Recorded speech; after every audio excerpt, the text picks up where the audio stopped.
people are having a tough time and struggling with it. I hate social media. My engagement is down. This is set. It's like, because that's exposing the truth of what it's really about for you. It's about the applause. It's not about the cause. And it's a wake-up call for people. Welcome to the Spartan DECA series on Spartan Up with Jarod Cogswell, Director of Sport, and Yancy Culp, Director of Programming. All right, ladies and gentlemen, Brian Nunez is on the show today, doing it for the cause and not for applause. JC and I, at the end of this one, were like, damn, dude, normally it's me driving down the road getting educated by a podcast. We're the co-hosts, and that was the best damn education we ever had as fitness coaches and people that love to serve on others. Talked about 4 things that expose people when they have it. I asked him about why you call it service media versus social media, and man, he hits us hard. This episode of Spartan Up is brought to you by Athletic Brewing Company. Their innovative process allows them to brew great tasting craft beer without the alcohol. New customers can get 10% off their entire order with the code SPARTAN10. Limit 1 per customer. What's up, Spartans? Welcome to the DECA series on the Spartan Up podcast.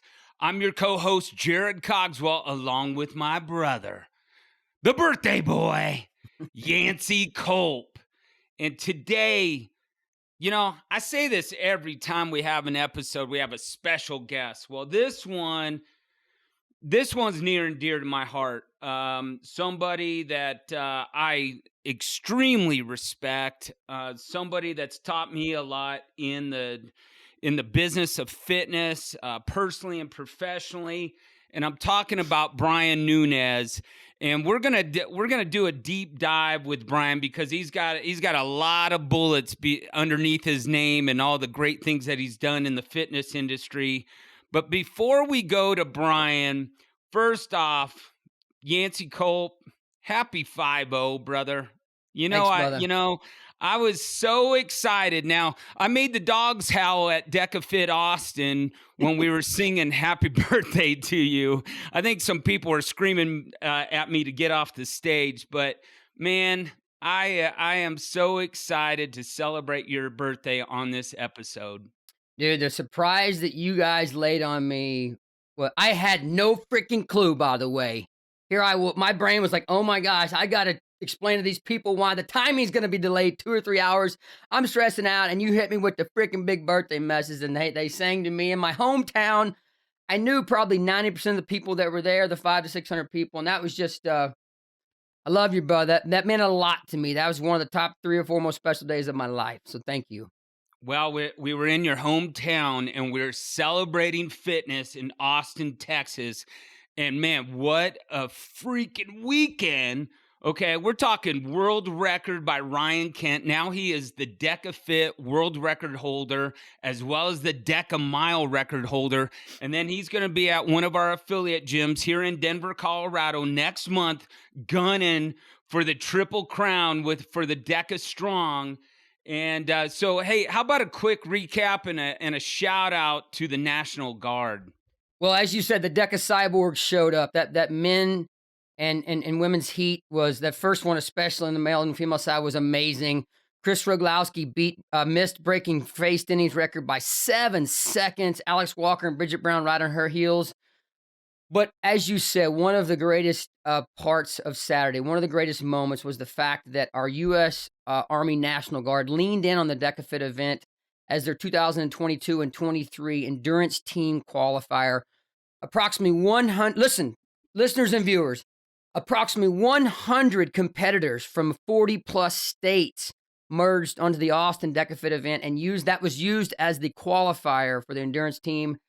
And as the Guard and our military is so wonderful at doing, not only did they compete, they jumped into the zones, they volunteered all day long for our elites, our age group competitors, and the open categories. So it was awesome seeing some of the top brass come down from DC, the colonels and the sergeant majors and whatnot, and just seeing them and watching them celebrate. And some of them got into the arena as well. So from the bottom of our heart, everybody at Spartan and Spartan DECA, thank you to our Army National Guard for coming down and trusting us to be your qualifier.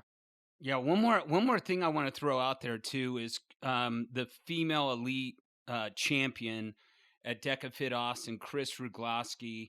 She is not only an amazing competitor, but an amazing human being. I mean, she has helped us. She'll go out there and podium in her heat, and then she'll go out and volunteer and help us run a successful event. And so cheers to Chris and her big victory the other day. The other thing, for Texas, it was a big weekend in Texas.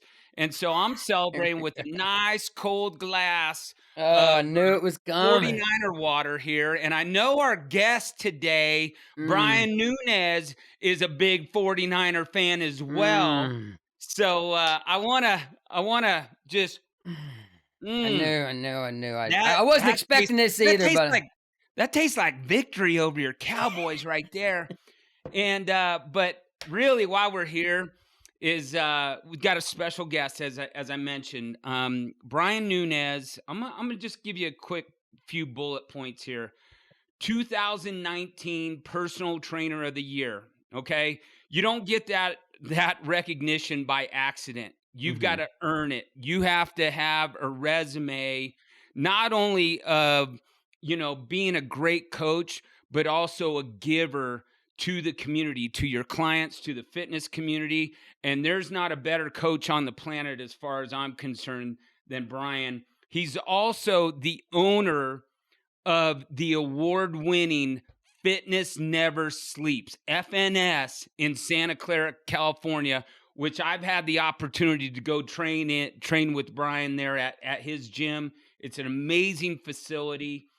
He's also the performance coach for many athletes and business professionals. He's a keynote speaker and author of Elevate to Great. We're going to talk a little bit about that today. I think also what I know about Brian, he's an awesome father. He's a great husband, and he's a role model for so many fitness professionals. So Brian, I want to welcome you to the show, man. You know I love you, and it's just such a treat to have you here. Oh, I cannot express the gratitude, the appreciation that I have for both of you. We reach out the other day. It's been crazy these last couple of years. Really, the last year and a half, I really kind of went, dark on doing podcasts, doing shows. Head has just been down so much in business and life and family. And so I'm excited. When you reach out, I was like, you know what? This is going to be the first one that I'm going to get back on and start doing these. And of course, two of the biggest energy dealers, motivators, just forces of positivity. You two, you just radiate just so much love, and I'm honored to be here. We're gonna have a good time here, man. We were sitting in a 16-foot RV in 2018 in Fort Bragg, North Carolina, as fitness coaches for the U.S. Army, and Jerry's like, he breaks out his phone and says, you got to start following this guy, Brian, man. He's so amazing. And I had heard little tidbits, and because I was just flat out told, listen, dive in and start following, I started doing it. I was like, dude, I leveled up. Since 2018, I've leveled up because JC said, you got to do a deeper dive into this guy. Listen, you're quoted as saying, our greatest value as coaches is the attention and accountability we give our clients. For everybody out there listening, man, give us a little deeper dive in that quote. That was a mic drop when I first read that. Yeah, you know what? I think that's the most important thing as coaches. And first off, where I'm so passionate about this, where I'm so purpose driven is because I believe with every fiber in my body that we as coaches have the most important job in the world. And I think anybody who's a coach and in this space, it's tough because oftentimes this for so many people who first get into it, they started as a hobby, right? Like, I like exercise, so then maybe I'll start coaching. And that's for a lot of people, that's how they start, right? And the reality is, it's like, hey, if you like exercise, you need to be a professional athlete if that's what you really love. Coaching is something so different. It requires such a different level of empathy, attention, care, putting other people on the podium. But I've shared this a lot with my team lately, and I've been in this industry almost 20 years. I think these past 2 years have been the most impactful for me to really dive deeper in my purpose about what this is really all about, what it really means to me. And I think for a lot of people in every industry that they were in, um, they were shooken up by, is this something I really want to do? Like, do I really want to do this? It was a great reset. It was a great audit for a lot of people. And so with coaches, where they're saying, you know what, this isn't really what I want to do. It's hard stuff. It was good while it lasted, but I want to do something different, totally change careers. And I think those who have stuck through it, those who are in it, those who are in that point where they're in this battle. That's my biggest message, I think, in this next chapter of my career as a coach, is to really instill this mentality of those that are in this space to understand that we have not just the greatest job in the world, in my opinion, getting to change people's lives, getting to change people's relationship with health, getting to change people's lineage and legacy and DNA from their kids seeing them a certain way and their kids and their kids. I mean, we can change family trees with one person, and that's so powerful when you think about that. But it's really just that mentality of having that ownership and that thought process. Like, we have the most important job in the world. There's very little jobs that you're going to see that you're going to coach doctors, CEOs, lawyers, professional athletes, moms, dads, kids. It's the center nucleus position that we have, and we have this responsibility and obligation and duty to level up our entire community. We get a chance to lead the leaders, and there's very few professions that have that central space where everybody, it doesn't matter what profession you are, that when you go to that one, you're leveled up. And ultimately, I believe in life, and this one thing that I heard from my mentor is, attention is our greatest asset in life in general, right? People say it's money, is it money? Is it time? It's attention, right? It's being focused on the micro moments that we're in. And as coaches, it's really simple what our value is. I think from a coach perspective, it's very simple. Our value is determined by the speed in which we deliver people solutions that they want. I mean, that's a very simple term, right? Like, hey, people want a solution. Our value is determined great or low in which the speed in which we deliver that solution to people. And the last part I would say is, and our ability for our athletes or anybody we serve, their ability to sustain those. Because we can say, oh, I got somebody results quick in 4 weeks. Yeah, but do they have the software? Do they have the education? Do they have the ability to sustain that? And so that's really where our value comes in. And that's where a coach's responsibility is really on the attention and accountability. That is our main purpose. It's, yes, we're educating, we're guiding, we're motivating, but people are going to see results. People are going to change their lives when we give them the attention and the accountability. And I think that that's where, that's later on people learn that about being a coach or a trainer. Doesn't matter whatever you want to call yourself, your life changer. That's the most important piece. And so I think when really people understand that, it's not about the exercises. A coach should know, like, it's not about, and I tell our team this all the time, like, hey, we're not here to coach exercises. We're here to coach people first. We coach people first, then we coach the athlete.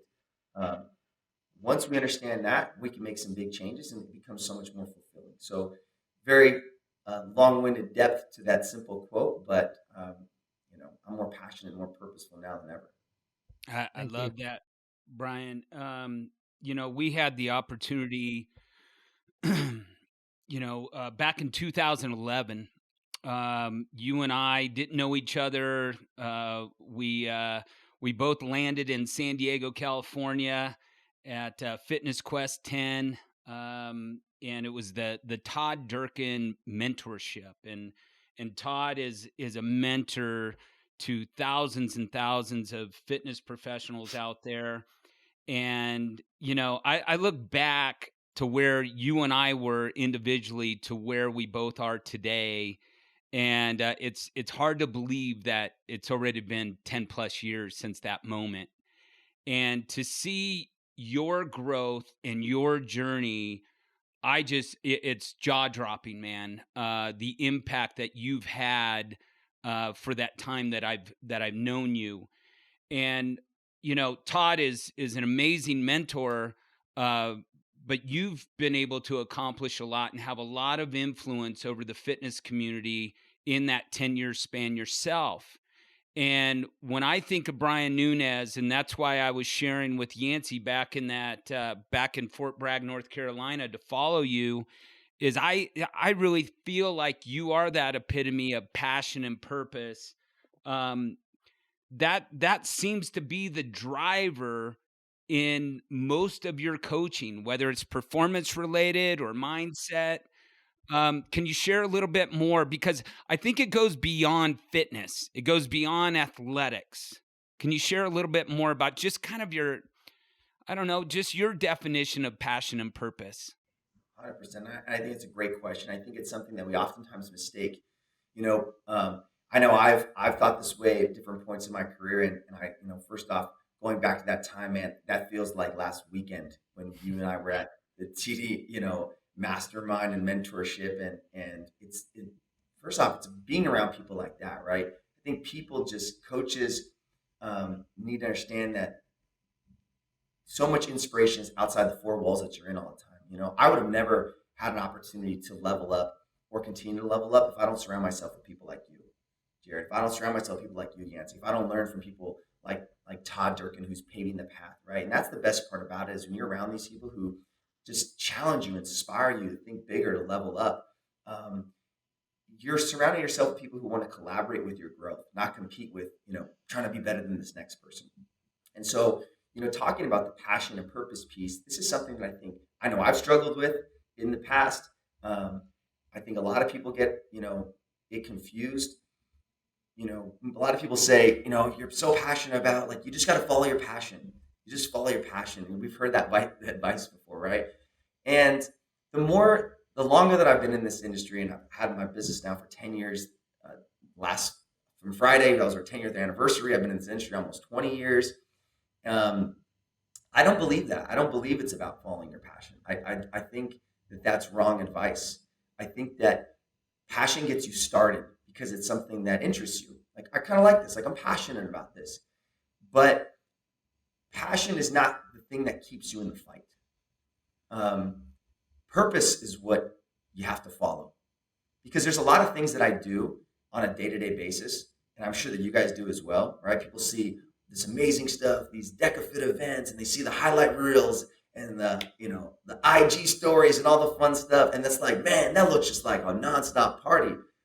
But behind the scenes, like, there's a lot of stuff that, like, dude, you're not passionate about doing, but it's your purpose that drives you.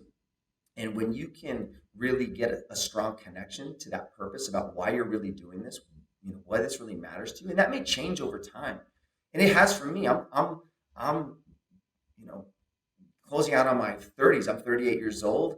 I started my business when I was 28 years old. I got into the industry when I was 20 years old. So my purpose at 20 years old, being in the fitness space, was I was single, young, gotta look good. Like, that was a different level of purpose, than what it is now, having a daughter who's 9 years old, who wants to make sure that she has a great relationship with herself, her body, food, movement, parents. So there's so many things that have shifted as I've evolved in this space as well.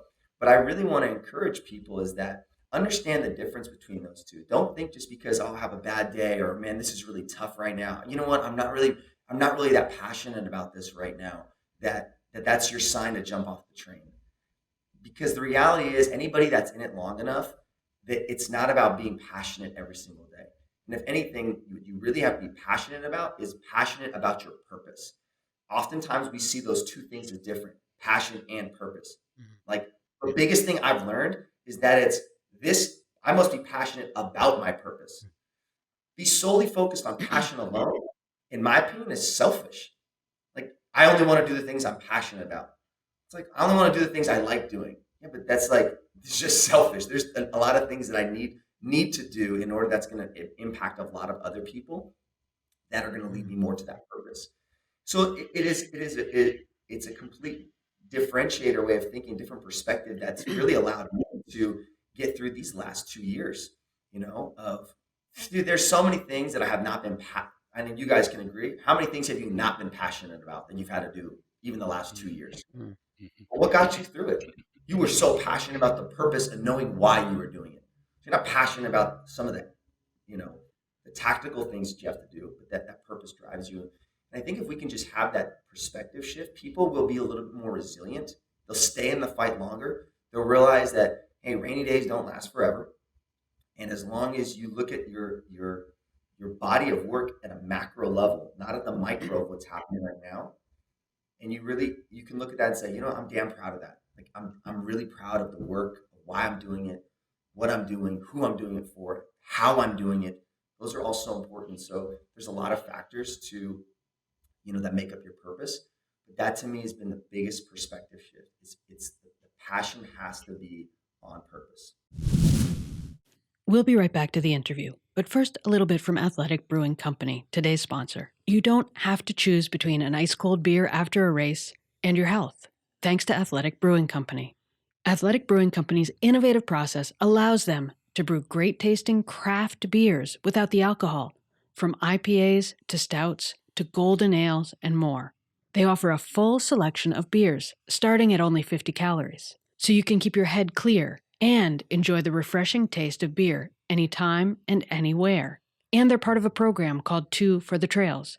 For every product purchased, Athletic Brewing Company donates 2% of sales to protecting and restoring local trails. They're pioneering a craft brew revolution. You don't have to sacrifice being your best to enjoy a great brew. In fact, check out their website to see a list of awards that their beers have won. Check your local store, but if you can't find it, they'll ship it. Place an order at athleticbrewing.com, and you can get free shipping on 2 6-packs or more. And new customers can save 10% off the entire order with the code SPARTAN10. Limit 1 per customer. Hey, quick follow-up to this topic. First of all, when you and I met, for some reason, I just kept getting stuck with you on every physical activity we did that weekend, and that sucked for me. Told myself I gotta get more fit if I'm gonna hang with these young bucks. But one of the things that Yancy and I have stressed is also when it comes to fitness training, and I know you refer to your members not as members but as athletes. But we feel that it's very important to find purpose to why you train and exercise. Is that something that you would agree with? 100%, right? I think at the end of the day, for all of us, we've got to find purpose with everything that we're doing. We got to wake up every single day with an intention. For me, it's like a wakey, like here's the intention. What that is just it's a Cliff Notes version of saying, dude, here's my purpose of today. Here is my purpose today.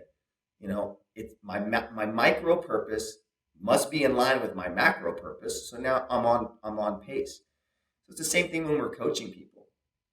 For us, we ask the first question, whenever we're working with an athlete, and we believe that everybody's an athlete. An athlete is more than, and that took a long time. First off, let me just say that, like, us calling people athletes took us years and years and years for people to change the relationship of how they had that connection with the word athlete. Because most people say, oh, I don't play sports, I'm not an athlete, or that's not me, because maybe they were told in elementary school that they weren't fit, or they were picked last, or they never played sports, whether it be through friends or teachers or parents or coaches. People, we have to really retrain. We have, the most important part as a coach is we have to really reconnect that relationship with what we're doing. And the sad part is that the fitness space has a very negative stereotype and stigma to a lot of people who aren't in this space. It's very scary. It's very intimidating. And those of us that are in it are just kind of like, why don't people get it? Just move, watch your calories. It's caloric deficit. It's not that hard. It's more than that. The first thing is you have to understand is, what is someone's relationship with this? If I can understand your relationship with this, now I can understand, I'm more empathetic on how I can coach you, how I can speak to you. So understanding what somebody wants is more than just the transactional value of, I want to lose 20 pounds. The second question we want to ask is, why is that important to you? And for us to establish that, maybe it's self-confidence, maybe it's running around with their kids, whatever the case is, each person, for us as coaches, what is the most important thing is we just need to understand why that person wants that goal, what their purpose is. Because really, that's where the education piece comes in. It's not about the sets and reps.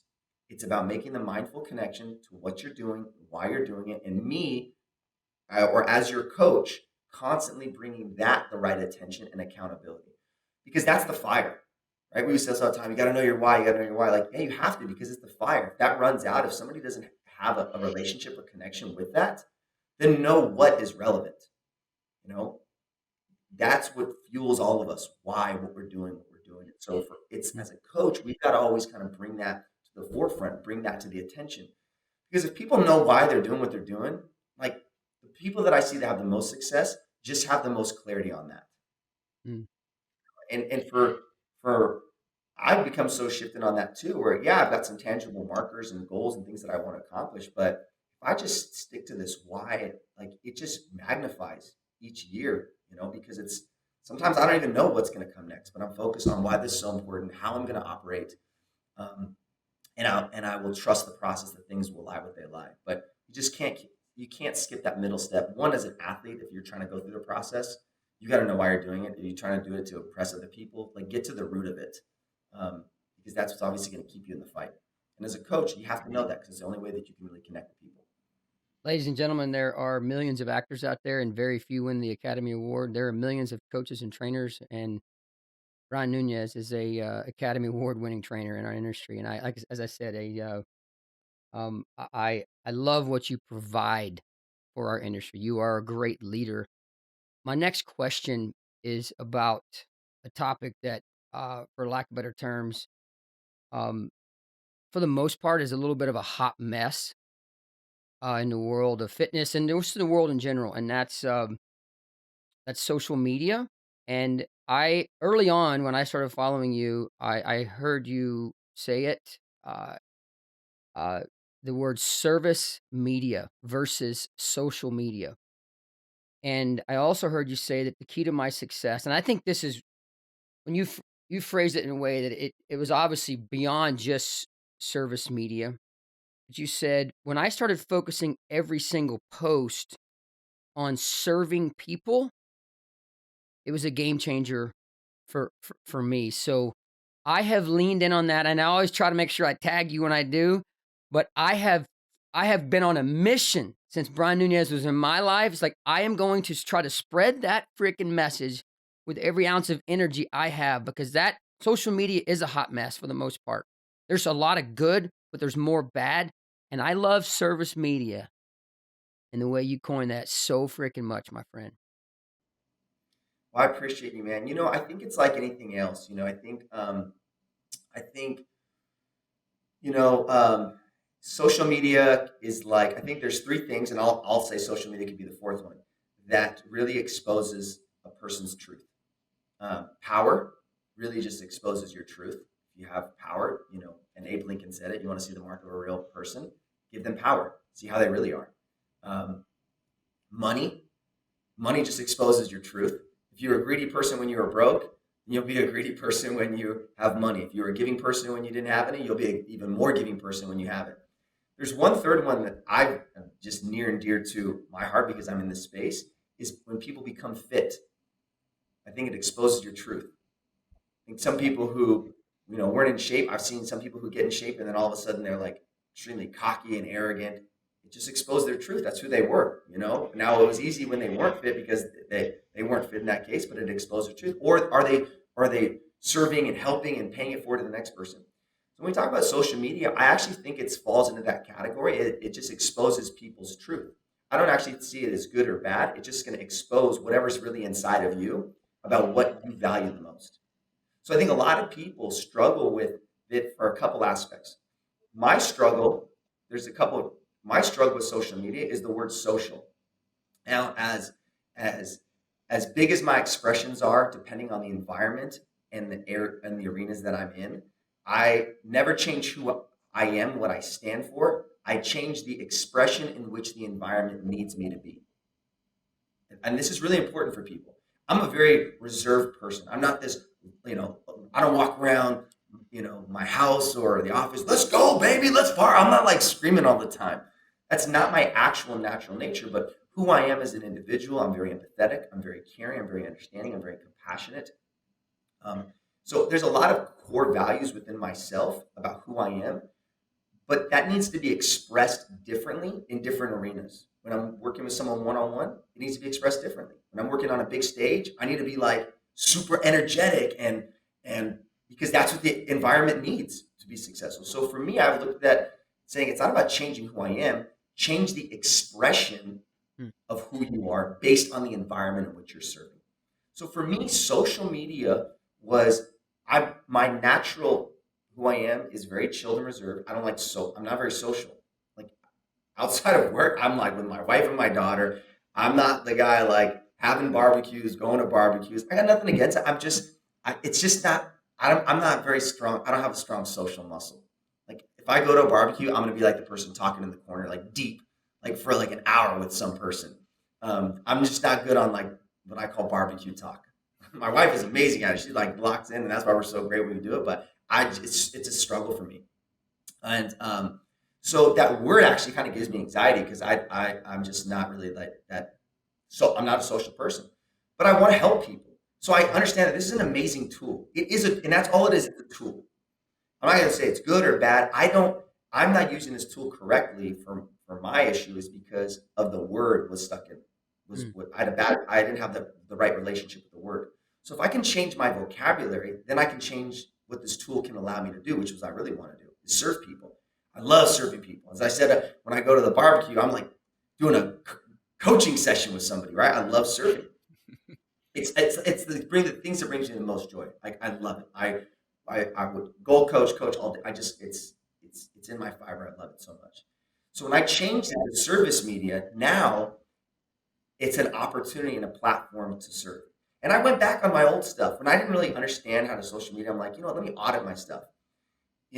Was it to just the likes or this, which a lot of people get caught up on, right? Oh, I'm doing this. Let me check my phone. How many likes did I get? How many comments did I get? How many people shared it?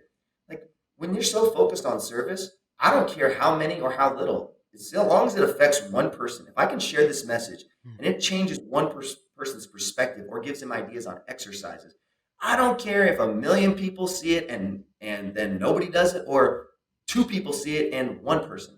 That to me is the most important thing. Is that I showed up. My purpose is: did I show up today, giving people an opportunity to live a healthier, happier life? Did I, as my God's gift, show up and pay that forward to help other people and give them that opportunity? So to me, my scoreboard is about me showing up, not what the numbers reflect. Because I know if I'm doing the right thing, if I'm doing it with the right intentions, there will be people out there who need that support. And so I think that's one of those things that when I look at that fourth category, as it really exposes you, if people are having a tough time and struggling with it, I hate social media, my engagement is down, this is set. It's like, because that's exposing the truth of what it's really about for you. It's about the applause. It's not about the cause. And it's a wake up call for people. And maybe some people listening to this right now are like, oh damn, like I'm 90% of my stress is on how many likes it got. So just audit yourself. And if you really don't care, which I really believe, guys, that most people don't care about that stuff, especially who are coaches, they've just kind of been conditioned in that space to like think that's what matters. That's not what matters. Showing up, serving, giving that expertise day in, day out, they'll find a whole new level of fulfillment. Change the mentality. The amount of people that I've shared this philosophy with and this vocabulary switch with to look at it as service media. We don't even call it social media in our company. We call it service media. How will always be serving? What's the value? What's the education? What's the inspiration? So it's and one word can change everything, because one word changes the relationship. And that's what it was for me. So I think for a lot of people, if they change that relationship, they'll change their actions. And so, I've seen, you tag me in all the time, man, and I love it. And both you guys are just such amazing examples of people who show up with the mindset of, how is this going to help somebody else? And that's when you have strong conviction and confidence in who you are. It's not about you. As coaches, it's not about us, right? Super quick follow-up. What he just said, I want that said on the floor of Congress. I want that said on the floor of every board meeting for every single CEO of every social media company. I want the world to hear the last 5 minutes. It would be a freaking game changer, man. I love you. Thank you for giving our podcast that moment. Hey, Yancy, I was thinking, I've been smiling here and kind of laughing behind the scenes because, we say this a lot, but in today's times, but coaches need coaches, right? Well, Yancy, the YCJC show right now, we're getting coached. We're Yeah. not just having a podcast right now. We're getting coached. Love it. And and Yancy talks about the mic drops and B, you've already, I think, given us 5 to 7 mic drops in just Easily. the first 30 minutes here. All right, ladies and gentlemen, part 1 was absolutely amazing. A few little nuggets to look forward to in episode 2. Brian talks about as a leader. In this case, we were talking about fitness coaches, but he talks about how it is for everybody out there. If you're a leader of anybody, any team, any group, or a coach, you need to be a life changer, a life connector. That's what we have to do. Talks about real leadership is when you lead from behind, so nobody on the team is left behind. We always hear lead from the front. You can't lose anybody off the back end. We have voices that can be loud enough. The people in front will hear us. Get back in the back and love on those that may be struggling. Listen, folks, episode 1 was great. Episode 2 is heavy hitting. Let's go. Thanks for listening to this episode of Spartan Up. Do you want to be ready for anything? Download Joe's free ebook at spartan.com/readyforanything. Do you know someone who needs a little help staying motivated, staying informed, getting or staying mentally and physically resilient? We're here 3 days every week with a mix of content to help you stay strong, from mindset to nutrition and everything in between. Listen every Tuesday to hear Joe DeSena, Spartan Race founder and CEO. And the rest of the week, join us for DECA, Endurance, and Classic episodes. See you next time. This episode of Spartan Up is brought to you by Athletic Brewing Company. Their innovative process allows them to brew great tasting craft beer without the alcohol. New customers can get 10% off their entire order with the code SPARTAN10. Limit 1 per customer.